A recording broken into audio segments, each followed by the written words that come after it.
So, g'day everybody. 23rd of November. It's nearly getting to 1 month from Christmas, and all the stuff's out there. But anyway, not a lot of news to report today. Any special news other than the fact that we got a press release out today, which is Thursday, which is better than late on a Friday because no one ever picks it up. But anyway, Jack is over in New Zealand right now. So is Georgie, and I'm still here. Ada's still here. Marco's still here. Rob's over in England, but Jane and I head out. Jane's here as well. Jane and I head out next week to Auckland, and then we'll slowly be coming together as one big team in Auckland, which will be kind of cool. So yeah, the story's there. Some good videos and bits and pieces. We try to keep them short, but there's so much that goes on within a week. It's quite fun. So yeah, I think I just get straight into the tracker. I know one thing we did announce, and I'm not sure if any vets are going to watch this, but if you're a veteran in Auckland, we just announced the general concept and program of our veterans reunion. So all the vets are welcome, but you need to register with us. You can't just turn up because it's in a venue and all that sort of stuff, and you have to cater and so on. So if you're a Whitbread veteran or even a Volvo veteran or something like that, then get in touch with Jack. It's all in that news release, and we'll look forward to meeting you and having a good yarn. And Barry Pictel will be over there. Peter Montgomery will be involved. Many people will know the voice of the Whitbread races, the early ones, your grandmother's funeral and bits and pieces, some famous lines from the early Whitbread races. Barry Pictel's Mr. Whitbread, but so is Peter Montgomery for that part of the world. So they'll both be involved with the Whitbread reunion. We're looking forward to that. That'll be quite fun. It certainly was fun in Southampton at MDL Marina there, Ocean Village, before the departure. And everyone that was involved had a real buzz. It was a real high. So we look forward to that. The other thing that's happening, Mark and I were packing merchandising today. We're actually taking a whole bunch of stuff down to New Zealand. So if you're after thermals like this, or fiber piles, or T-shirts, or hats, or whatever, there's going to be a bunch of them in New Zealand. And we'll be down at the kiosk there, where the office is called a kiosk down on the waterfront in Auckland. We'll have a container there, which is sort of like an extra office. But if you come through there, you'll be able to get something that's not unlimited supply, but we look forward to sharing some of it. In fact, that's the story, I suppose. It's always a total pain for us to run a shop of merchandise. There's so much involved with what goes on there, and I didn't bore you with the details, but it's always a frustration for us, and we're still looking at ideas. So anyway, let's get on to the main game, which is the tracker. I've also got, I'll tell you now, there's a couple, the biggest storms we've seen are about to approach the Southern Ocean, right in the way of Sterner and Explorer. This is probably a week away yet, but we're watching it very closely. So what I've done is I've got a windy explanation at the end of all this. I'm not going to put it up when the tracker's on. I'll just briefly show you what's going on, and then I'll come back and give you a rundown of why we're watching it and why it could be an important one. And we're sort of already routing both of them a little bit at the moment in preparation for that. So straight to the tracker. So here it is. All looking pretty benign. Some of the boats are starting to run out of air and going slowly and so on. And back at the tail end of the fleet, it's all looking pretty reasonable. As we've discussed previously, there's no big issues happening for the fleet. We spoke to Penduic today, spoke to Marie, which is really good. Ada was in the office. She had a great chat towards the end of that. So that's on SoundCloud. We also spoke to Neptune. Went through some bits here that's on SoundCloud as well, and we spoke to Jeepers. I can't even remember. It was it Evrika? No, Jeepers. I forget. No, Translated. That's right. It was Translated 9. Yeah, we spoke to Translated. They came in late, so and Ada was in the office for that one as well. So check out SoundClouds. They're always good fun, and you get the inside story of what's happening. Everyone's really happy, which is quite cool for us as organisers to see everyone living their dream right now, the Southern Ocean dream. It's been pretty straightforward. So here's the deal with Sterner and Explorer right now. Basically, you're heading down southeast. Explorer's doing 7.2 knots, 165 mile day. There's not a lot of breeze there. It's been dying off slowly. and they've been slowing down in the last 6 hours. The same with Sterna, 4.6 knots now, and 162 nautical mile days. I put them on notice about these big storms coming and suggested they make southeast course as quick as they can and not to go below 40 degrees south. Okay, that's my suggestion at the moment. It's still some time away, but it could get kind of interesting. And in fact, even now, it's starting to get a little bit more mild and suggested thing. So I'll just show you what's potentially happening here. You can see they've got a reasonable breeze coming. There's going to be a westerly, quite nice. Keep it moving, and then it goes a bit quiet. So it's a bit variable here. They'll be moving along here in the next couple of days. This blow's coming in about a week.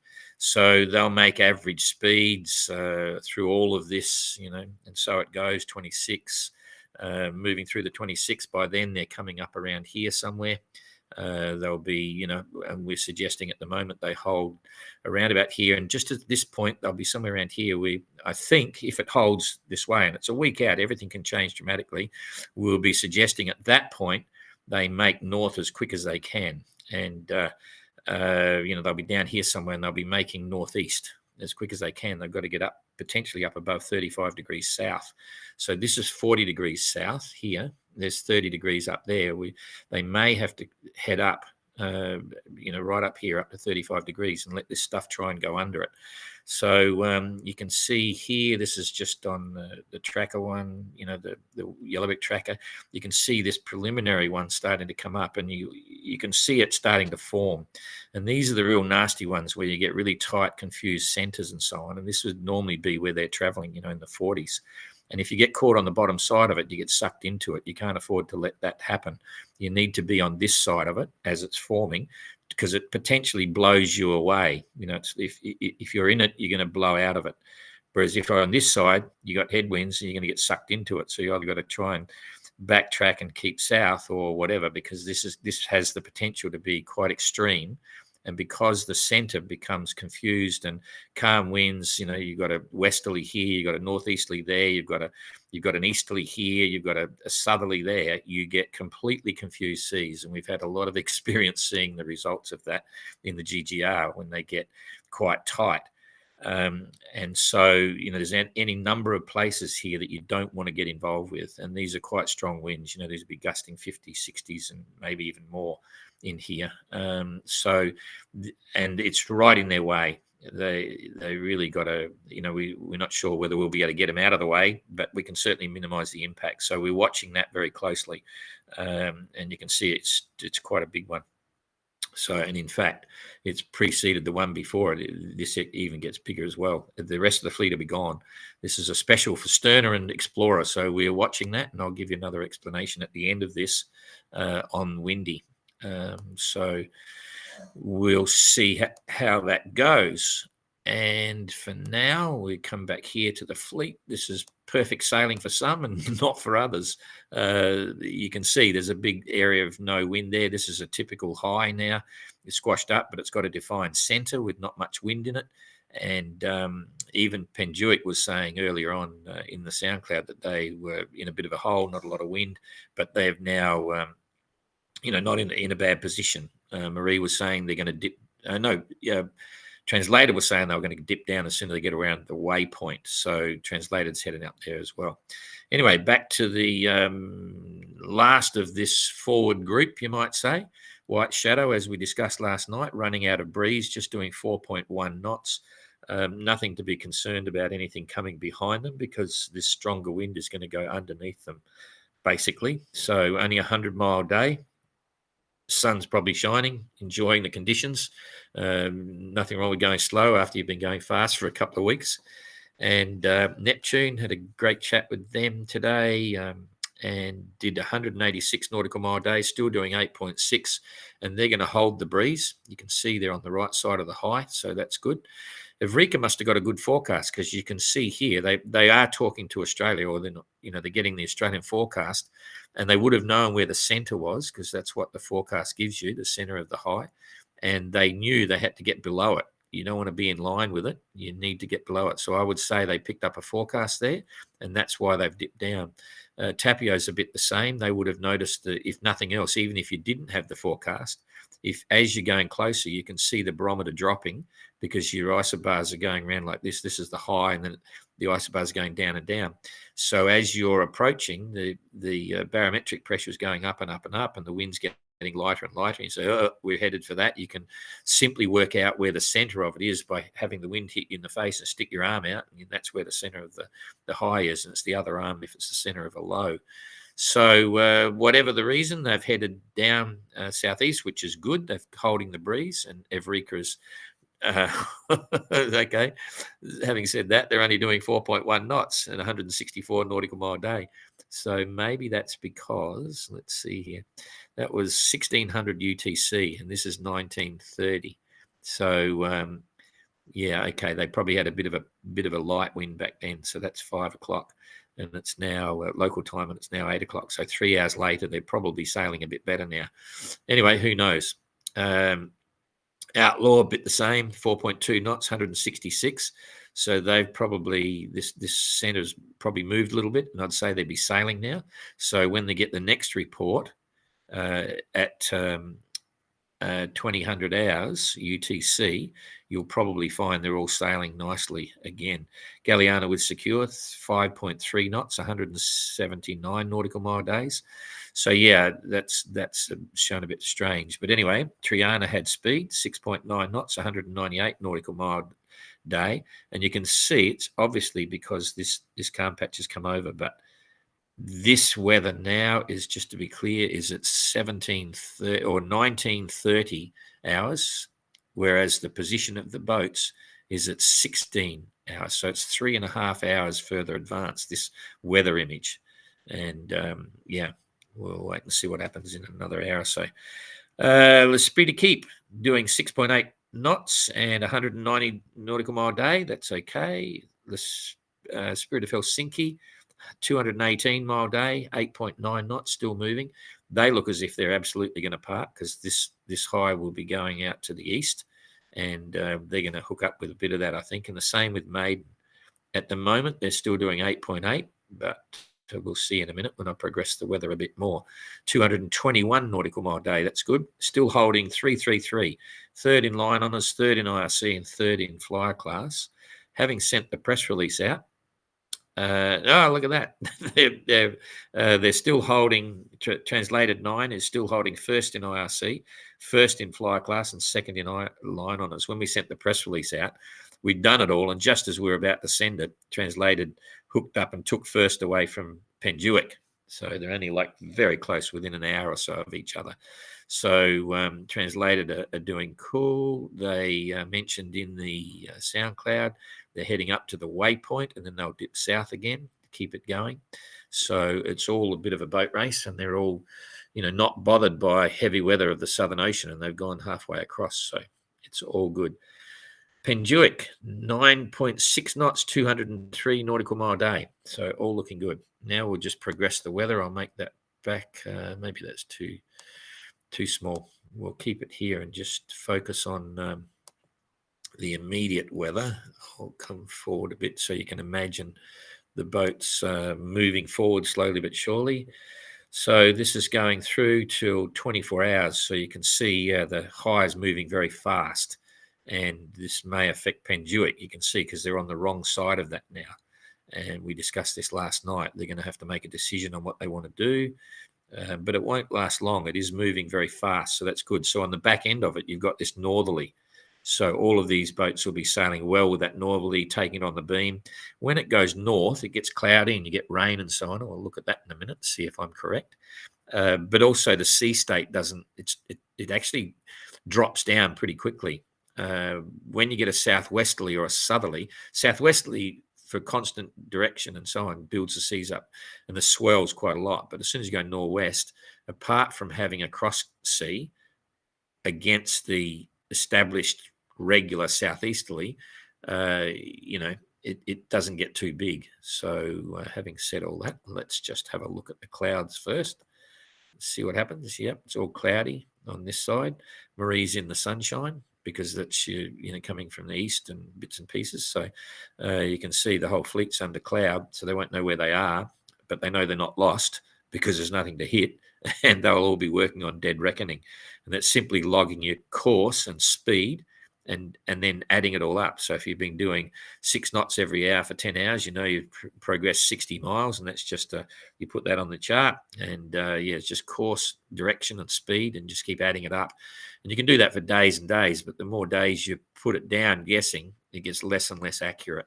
But if there's no land around, it's not such a problem. It doesn't really matter.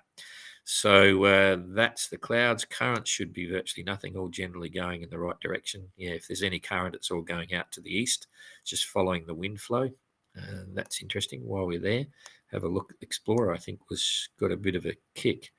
Just a little bit of a kick there, and Sterna's coming down. You might not be able to see that.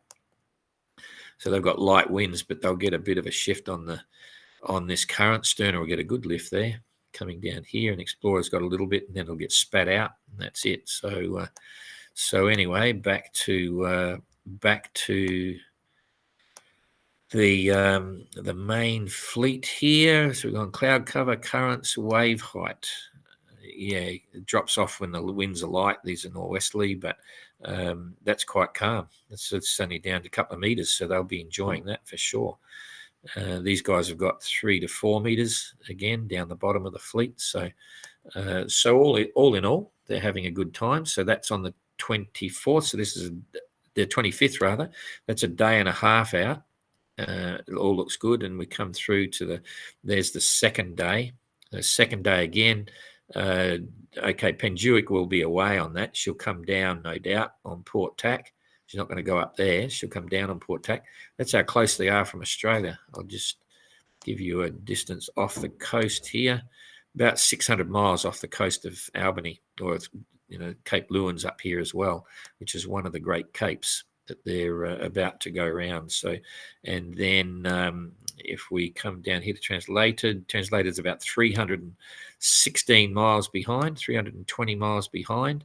And Maiden is about 128 miles behind Translated, near enough, and then they're stretched out. So they're all going to get plenty of breeze. This is some solid northerlies.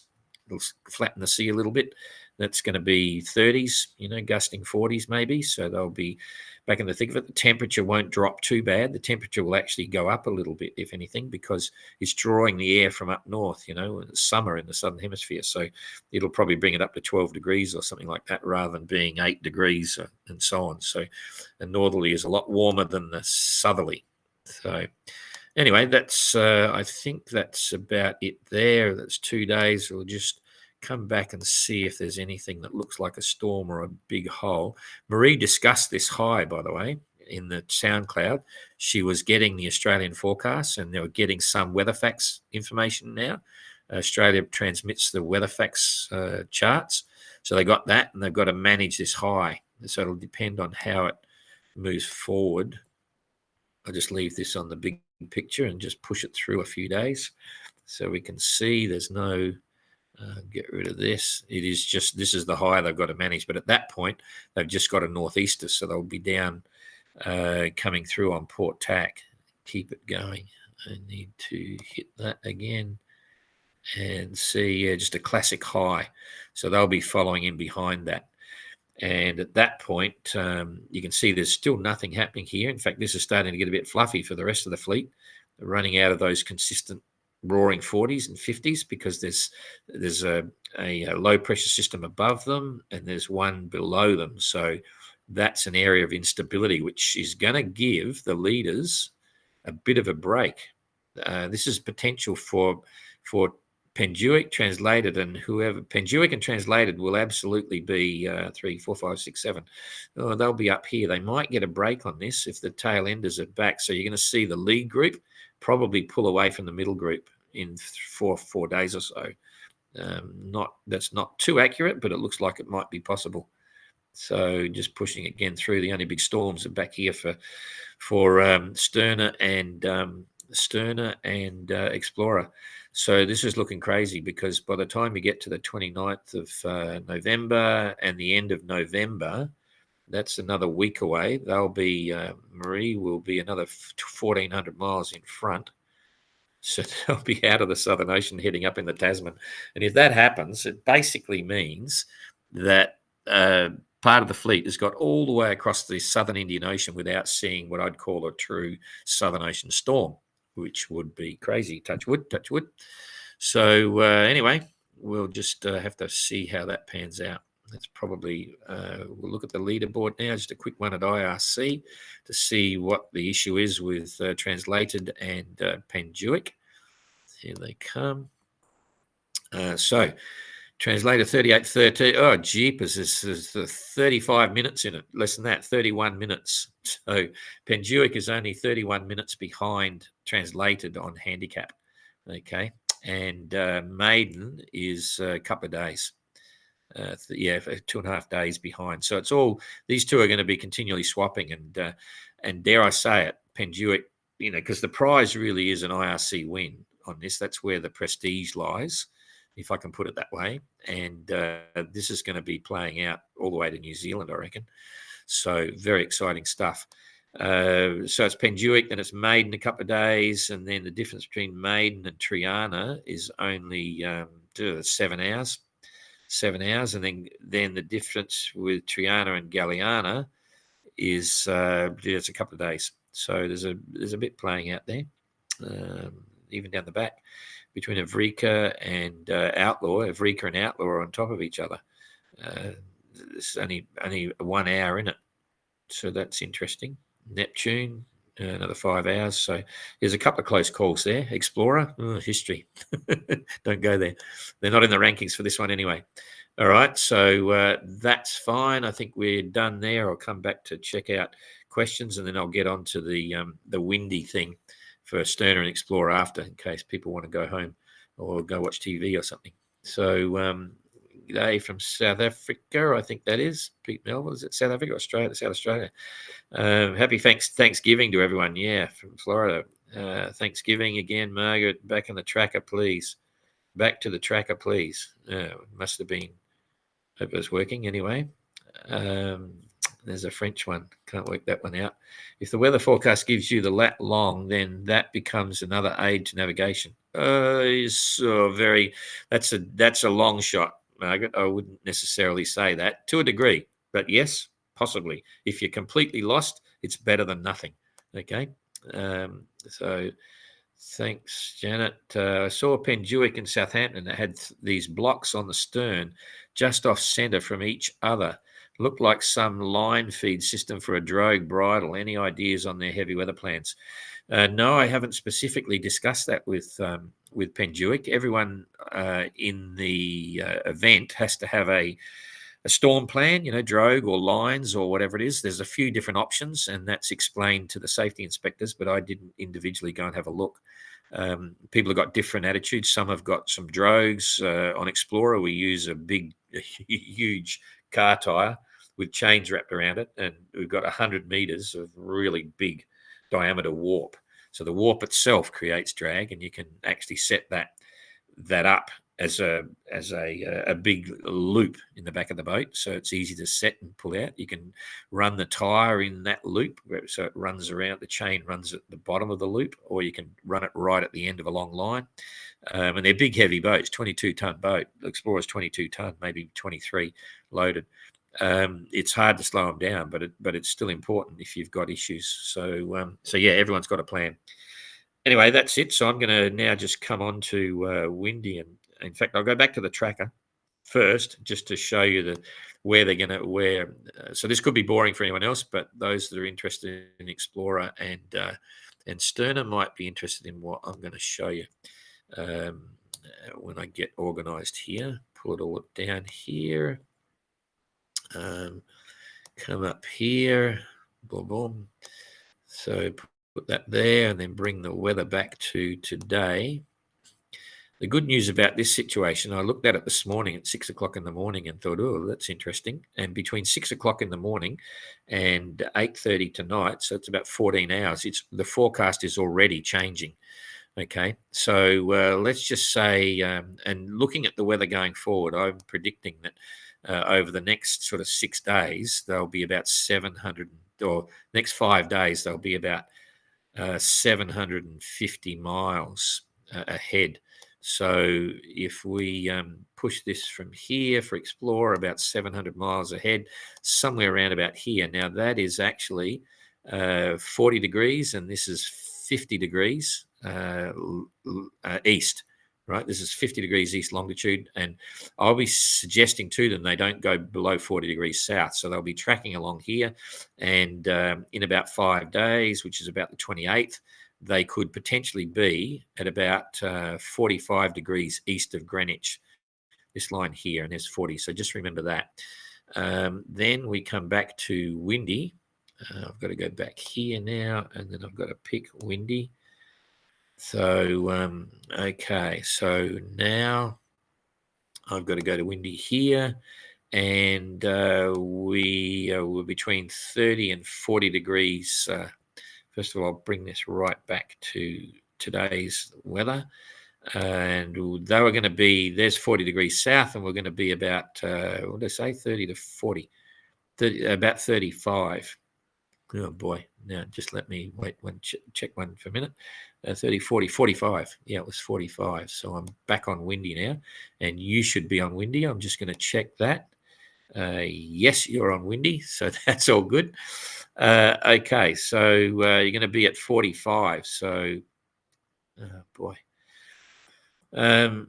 That's 55. So here's 45. So that's 45 degrees east of Greenwich. Okay, and there's 40 degrees south. So that's where they could have been. So we'll set this up. We'll set this up as wind forecast, and we're on the ECMWF down here. That's the model we prefer. And so I can progress this forward. That's Friday midday. That's Friday midnight. It all looks pretty good. This is the 25th, and we're into Sunday. And there's Monday the 27th, and then here's Thursday the 28th. So if we now, so you can see this system coming across and building as it comes across. It's forecasting, around 30, 36 knots to the bottom here. It's hard to say where this area will be. At the moment, the forecast is showing the system centered around about here. Okay, and the first thing that will happen with the forecast is the center, every day as we go forward, and the forecast goes from being 1, 2, 3, 4, 5 days in advance. It'll go to 4 days in advance, and then 3 days in advance as the boat's coming along this direction, and the forecast is getting more and more accurate because it's closer and closer to real time. And you'll find the center will either go down or it'll go up, but usually they go up in a northeasterly direction, or head out in an easterly direction. You can see it coming across to the east. So it could all change, but you've got to keep an eye on it and understand what's happening. So the first thing is, with any of these systems here, and I'll just pull it into gust now.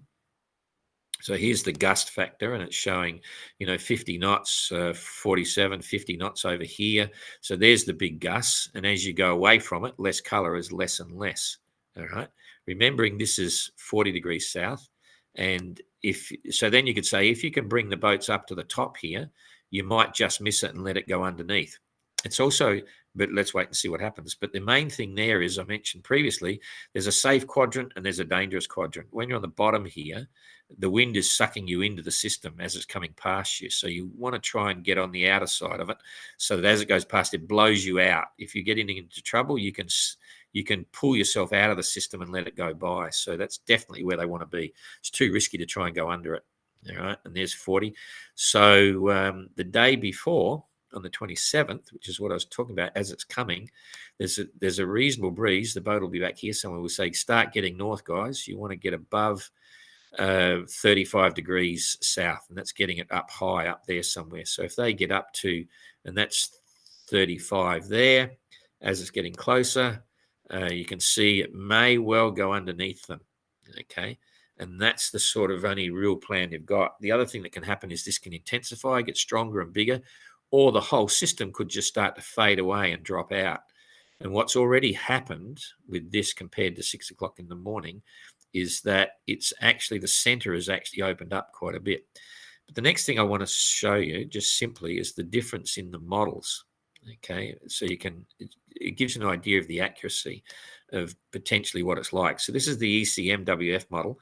If I put on the GFS model for the same time, you see it change shape. It's more intense, but it's more organized, and it's moved forward, and it's down a lot lower, right? So to be safe, you could say the ECMWF is probably a good gauge, get right above it and stay up there. But if you wanted to push it a little bit further, how high do you need to go? You could go halfway between the two models, and it could come down to about 36 south, and you're probably going to miss it, right?